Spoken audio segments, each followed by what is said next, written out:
Good evening, good evening, good evening. Very good evening, very good evening. हाँ बिल्कुल बिल्कुल sir, कर दीजिए इनके। हाँ बिल्कुल बिल्कुल, आपकी भावना को देखते हुए हम यहाँ पे एटमॉस्फेयर जो हम आपके अनुकूल, डार्विन ने कहा था, क्या कहा था डार्विन ने अपने सिद्धांत में, कि जो जीव अपने आप को जिस वातावरण में क्या कर लेता है, अनुकूलित कर लेता है, वो क्या करेगा, सरवाइव करेगा, जिंदा रहेगा। तो आपके लिए हमने क्या कर दिया, आपके अनुकूल वातावरण बना दिया। अब ठीक है, चलिए, बहुत बढ़िया, धन्यवाद आपका।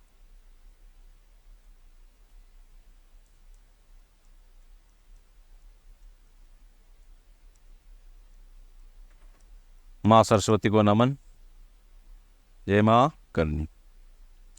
कल क्या पढ़ा था, जल्दी से बताओ, फटाफट। हीमोग्लोबिन हो गया था परिवहन वाला। आज हम देखते हैं ये ऑक्सी हीमोग्लोबिन वियोजन वक्र, क्या देखते हैं। हम्म, ऑक्सी हीमोग्लोबिन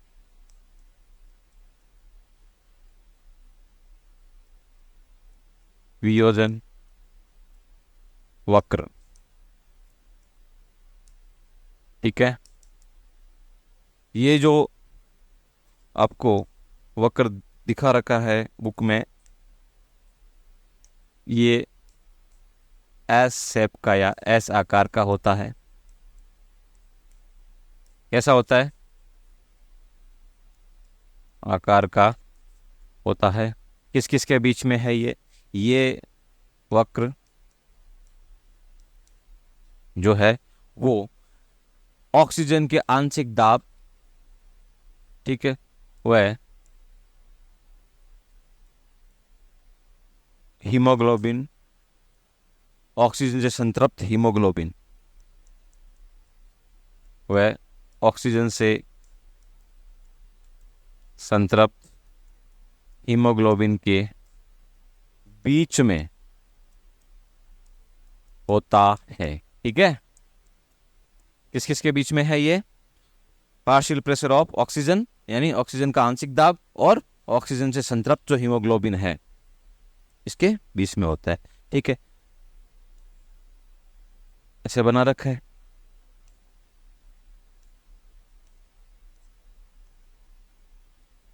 20, 40, 60, 80, 100, बोलो।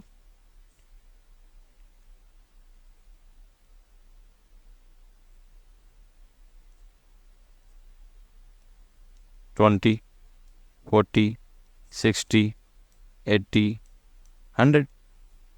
किस किस के बीच में है तो मैंने अभी बताया। इस तरफ हम क्या लेंगे, इस तरफ लेंगे ऑक्सीजन का आंशिक दाब, और इस तरफ क्या रहेगा, ऑक्सीजन से संतृप्त हीमोग्लोबिन। इनके बीच में एक ग्राफ है, ठीक है। कैसे दिखा रखा है,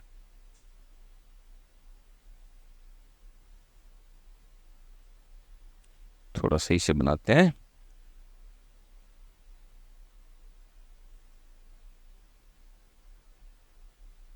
ऐसे, ठीक है। तो ये एस शेप बन रहा है ना, ठीक है, ये थोड़ा और सही बनाए।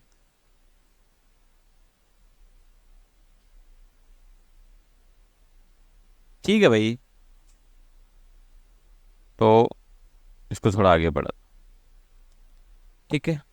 अब हमने देखा था कि जो ऑक्सीजनित रक्त वाली कल हमने टेबल बनाई थी,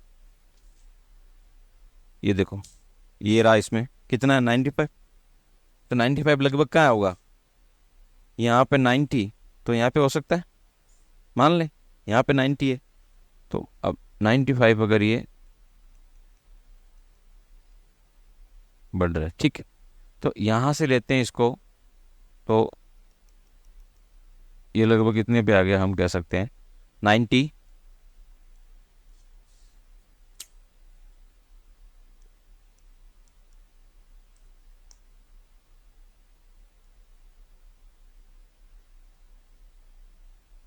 शेप छोड़ो भाई, 97। मतलब जब 95 अगर हमारे पास उसका क्या है, आंशिक दाब है किसका, ऑक्सीजन का, तो लगभग कितना, 97। कहाँ पे, ऑक्सीजन से संतृप्त हीमोग्लोबिन हमें दिखा रहा है। अगर दूसरी बात करें कि 40 पे होगा, किस पे, 40 पे, ये रहा 40, ठीक। तो 40 को अगर हम दिखाएं, थोड़ा सा ये नहीं बन रहा, तो इसको दिखा दे, ये 40 पे रहा, ठीक है। और लगभग ये हम, ये 70, तो ये लगभग 75 के आसपास है, ठीक है, 75%। अब अगर हम देखें इनमें गैप कितना है, गैप कितना है इनमें, 97 में से 75 माइनस करो, कितना आया सर, क्या पूछ लिया आप,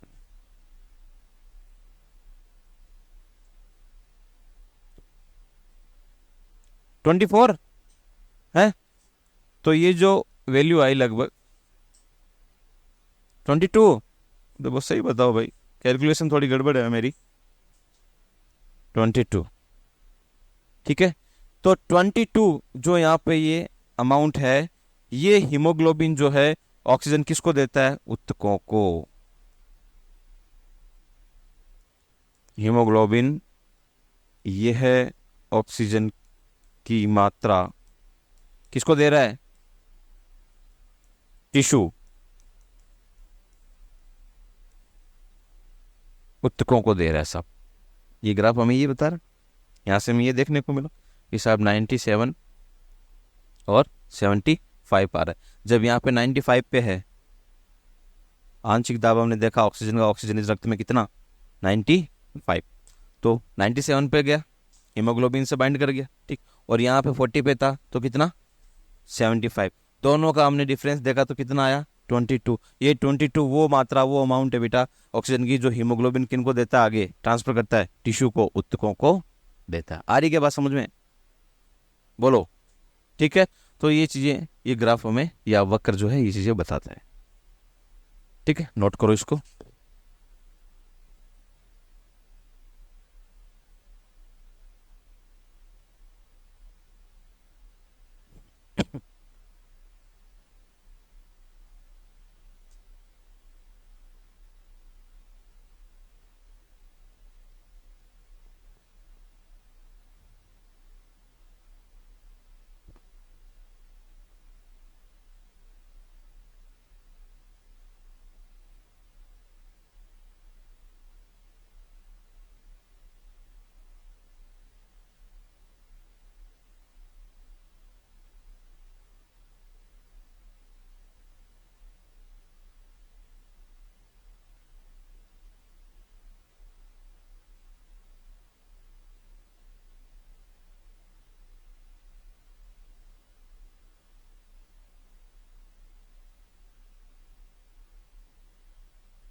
परिवहन। अब हम बात करते हैं किसकी, CO2 की।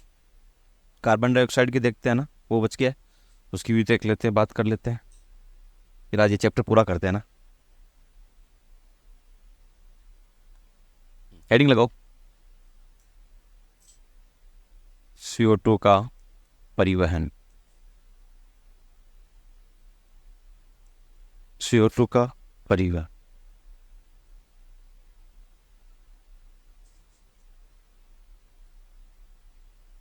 देखो अपने भी चाहिए ऐसे मच्छर उड़ाने वाले। हम्म। आराम से, धीरे धीरे सर। ये है बेटा हमारे पास टिश्यू, उत्तक। ठीक है, क्या है ये, टिश्यू उत्तक। और हमने टेबल में लिखा है, बनाया है कि टिश्यू में ऑक्सीजन का जो आंशिक दाब होता है वो कितना होता है, 40 mmHg। और जो कार्बन डाइऑक्साइड है उसका जो पार्शियल प्रेशर है, आंशिक दाब है, वो होता है 45। क्या होता है, 45 mmHg। तो यहाँ हमें एक चीज़ समझ में आ रही है कि कार्बन डाइऑक्साइड जो है उसका पार्शियल प्रेशर, आंशिक दाब क्या हो गया, ज़्यादा है। तो जब वो ज़्यादा होता है, आपको पता ही है, जब PCO2 ज़्यादा तो टेम्परेचर भी क्या होगा, ज़्यादा। ठीक है, और H+ आयन की जो सांद्रता है वो भी क्या होगी, ज़्यादा। तो यहाँ पे PO2 क्या हो जाएगा, कम। तो अब क्या होगा, अब जो RBC है, हाँ, अब हीमोग्लोबिन, जो ऑक्स हीमोग्लोबिन बना था, जो प्यार देखा गया था, आपस में एकता देखी गई थी, अब वहाँ पे रायता फैल जाएगा। ठीक है, पूरा रायता फैल जाएगा। तो अगर बात करें, ये हमारे पास क्या है, RBC। क्या है, RBC। ठीक है, अब यहाँ पे क्या होगा, हमारे पास बना हुआ था क्या साहब, हमारे पास बना हुआ था ऑक्सी हीमोग्लोबिन। क्या था, ऑक्सी हीमोग्लोबिन। लेकिन अब यहाँ पे ये चीज़ें क्या हो गई, ज़्यादा। तो अब रायता फैलना है, यहाँ पे लड़ाई होनी है, लड़ाई होगी तो ये अलग अलग हो जाएंगे। सुबह उठ के मैंने क्या कर लिया, गाना है ना वो, बोलो तो सही आगे। हाँ, तो ये अलग अलग हो गए। अच्छा, इसको उस तरफ लिख देते हैं, क्योंकि ऑक्सीजन को हमें बाहर भेजना है। कहाँ भेजना है, बाहर भेजना है। ये ऑक्सीजन हो गया, ये हीमोग्लोबिन हो गया। ठीक है, अब CO2 कैसे चलती है, कैसे ट्रांसपोर्टेशन होता है उसका, कैसे परिवहन करती है, हमने लिखा है 70%, 70% किस फॉर्म में, बाइकार्बोनेट, 20 to 25% RBC के थ्रू, और 7% प्लाज्मा में डिजोल्व, घुलित अवस्था में। तो यहाँ से हमारे पास सबसे पहले बात करें कि 20 to 25% जो CO2 है। ठीक है, अब यहाँ ऑक्सीजन तो कहाँ आ रही है, यहाँ पे, और जो ये CO2 है, ये परसेंट इतना, जो RBC के थ्रू क्या करता है, ट्रांसपोर्टेशन करता है, परिवहन करता है, ये कहाँ आएगा, अंदर आएगा, अंदर आएगा। तो CO2 और हीमोग्लोबिन भाई साहब, इन दोनों में क्या हो जाएगा, यहाँ पे बंद हो जाएगा। तो ये आपको देखने को मिल रहा है, हमें क्या बन गया, क्या बन गया, ये HbCO2। इसे क्या लिखा गया है, कार्ब एमिनो हीमोग्लोबिन लिखा हुआ है ना, कार्ब एमिनो हीमोग्लोबिन मिल गया क्या, देखो, है ना।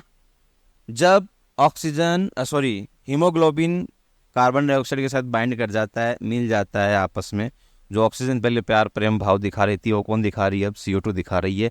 तो इनके मिलने से क्या बनता है, कार्ब एमिनो हीमोग्लोबिन। ठीक है, कैसे, यहाँ से टिश्यू से, उत्तकों से वापस से चीजें होगी, तो यहाँ पे पार्शियल प्रेशर आंशिक दाब किसका ज्यादा है, CO2 का, तो CO2 वापस कहाँ आएगी, आरबीसी में।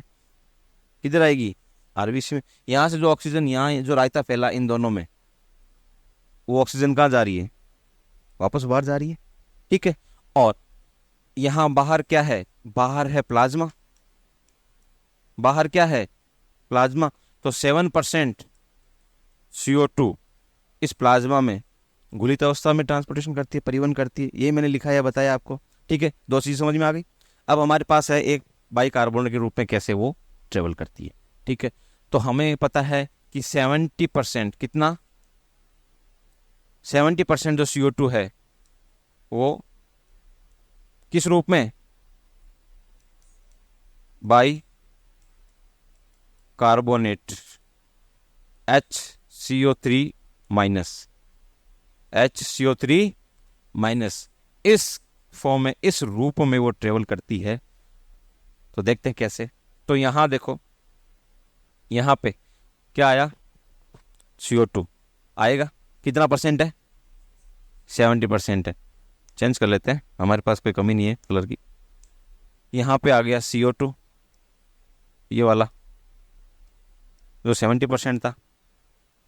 आरबीसी क्या, एक सेल है, इसमें क्या रहेगा, पानी।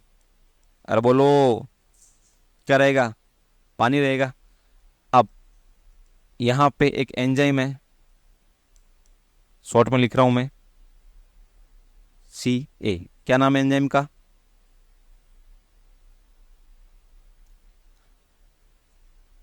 फंस गए ना, सर बोला नहीं जा रहा है, मैं कब तो बोल। हाँ, हाँ, तो सी से क्या हो जाएगा, ए से क्या हो जाएगा। ठीक है, शॉर्ट फॉर्म समझ में आ रही है, जय हो। H2CO3, वापस से ये एंजाइम क्या करेगा, ये एंजाइम फिर से क्रिया करेगा। सी का मतलब, ए का मतलब, वेरी गुड, खुश रहो। यहां से वापस ये HCO3 minus plus H plus इसमें टूट जाता है। और आपको दिख रहा है, हमें इसी में तो इसको ट्रेवल करवाना था, इसी को ही तो इसमें ट्रेवल करवाना था। तो अब ये HCO3 माइनस के 70% इसका जो ट्रांसपोर्टेशन है, गमन है, चलन है, परिवहन है, वो किस रूप में, बाइकार्बोनेट के रूप में। और बाइकार्बोनेट कैसे हुआ, ऐसे हुआ। अब यहाँ से बाइकार्बोनेट कहाँ आ जाएगा, प्लाज्मा में, HCO3 माइनस।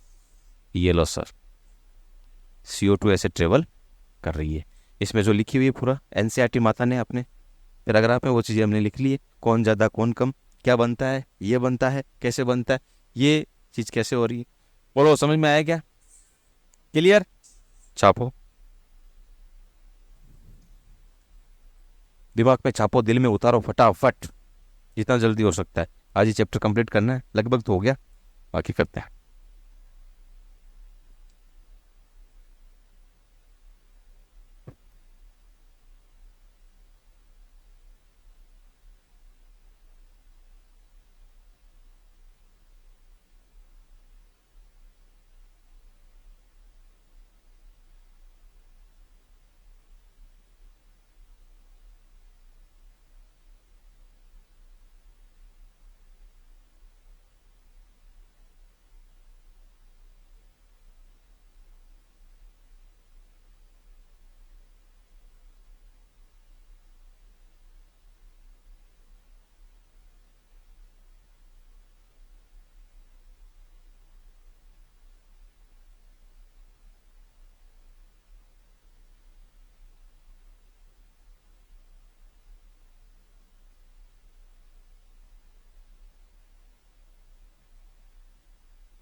हेडिंग लगाओ अगली, श्वसन का नियमन।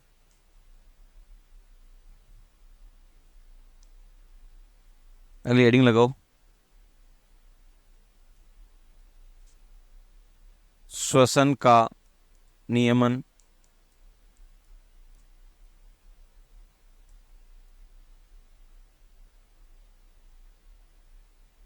Regulation of respiration.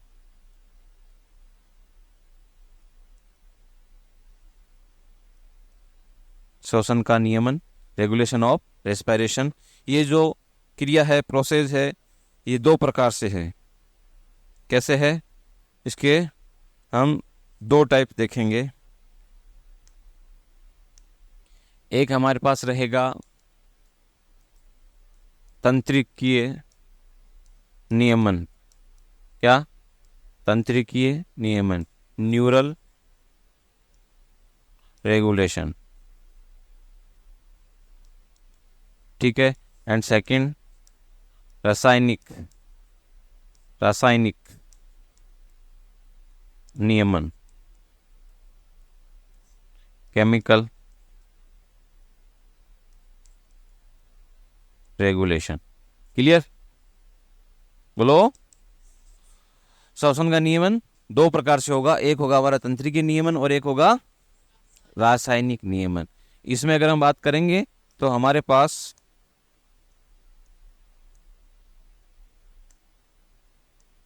हमारे जो मस्तिष्क है, ब्रेन, उस मस्तिष्क के मेडुला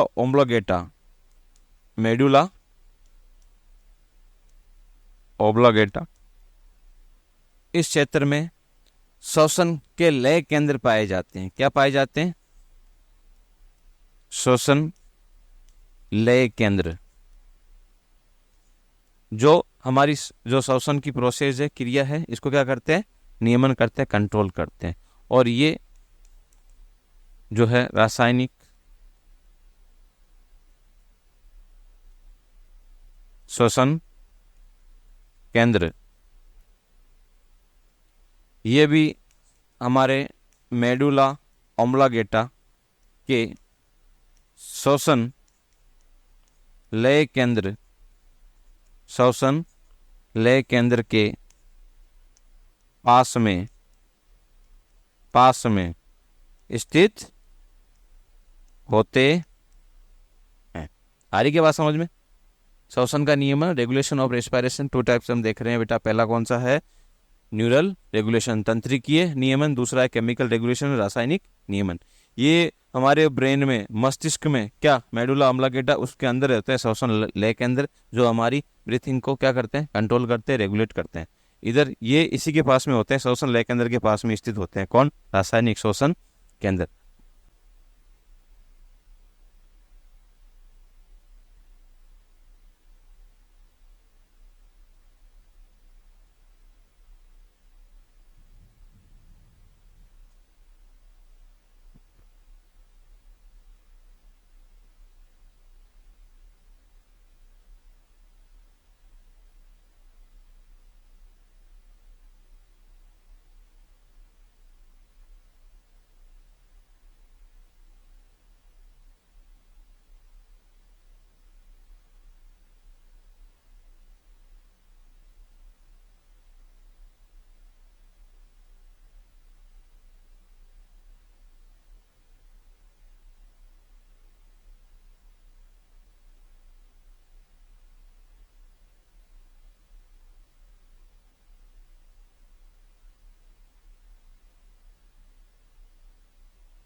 चलो हो गया ये। चलिए थोड़ा सा है, फिर इसको देखते हैं, समझते हैं।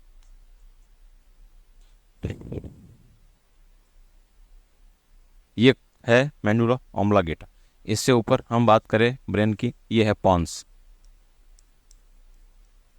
पॉन्स मेंडुला ऑब्लिंगेटा, ठीक है।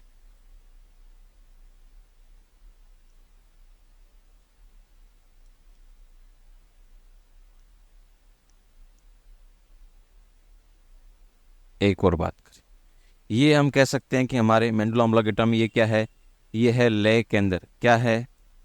लय केंद्र, बोलो। ठीक है, हाँ ये बात तो नहीं ऋतिक। डायफ्राम, ठीक है।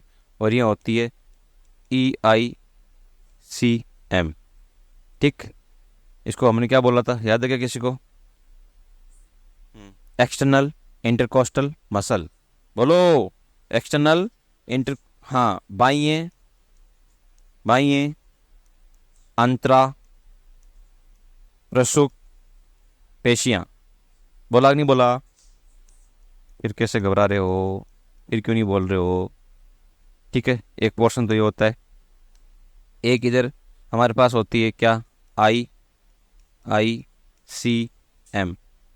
क्या है? Internal intercostal muscle.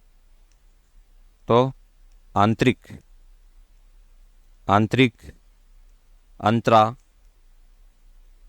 प्रसुक पेशियां, बोलो। ठीक है। और एक हो जाएगा यहाँ पे एब्डोमिनल मसल्स, यानी पेट की मांसपेशियां, पेट की मांसपेशियां। यहाँ पे और यहाँ पे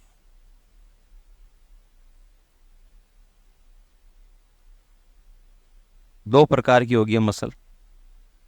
एक होती है इंस्पायरेटरी और एक होती है एक्सपायरेटरी। तो ये वाली जो मसल है वो कैसी है? इंस्पायरेटरी, मतलब बोलो। इंस्पायरेटरी मतलब, हाँ मैं तो क्या बोलूंगा हाँ, अंत, अंत श्वसनी पेशियां, ठीक है। और ये होती है एक्सपायरेटरी, हाँ निश्वसन, निश्वसनी पेशियां, ठीक है।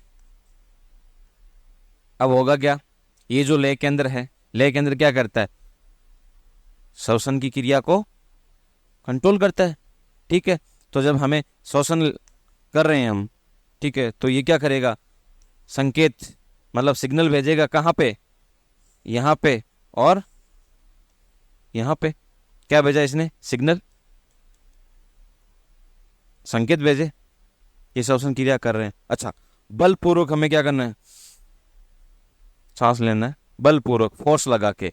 तो फिर ये VRG, वेंट्रल रेस्पिरेशन ग्रुप बोला जाता है इसको। क्या बोला जाता है? वेंट्रल रेस्पिरेशन ग्रुप या समूह। बलपूर्वक जब हमें करना है, क्या इंस्पिरेशन या एक्सपायरेशन, तो ये काम करता है। तो ये क्या करता है? फिर इसको सिग्नल भेजता है, इसको सिग्नल देता है, इसको सिग्नल देता है, और सॉरी सॉरी सॉरी, इसको सिग्नल देता है। तब ये इसकी हेल्प करता है। फिर हम फोर्स लगा के, बल लगा के क्या कर सकते हैं?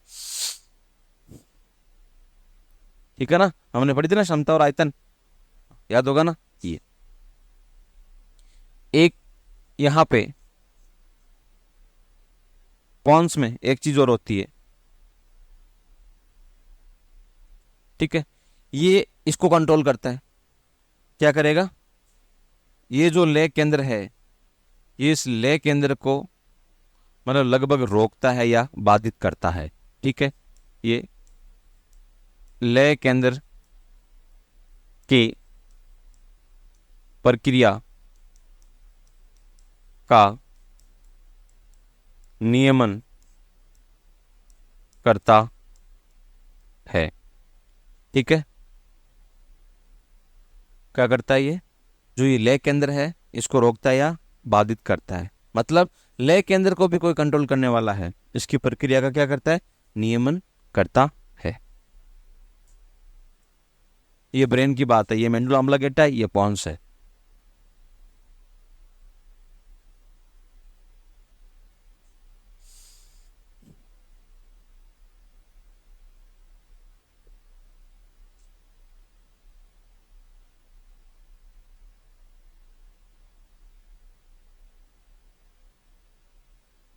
अच्छा, इसका नाम तो लिखा है नहीं हमने, क्या कहते हैं इसको?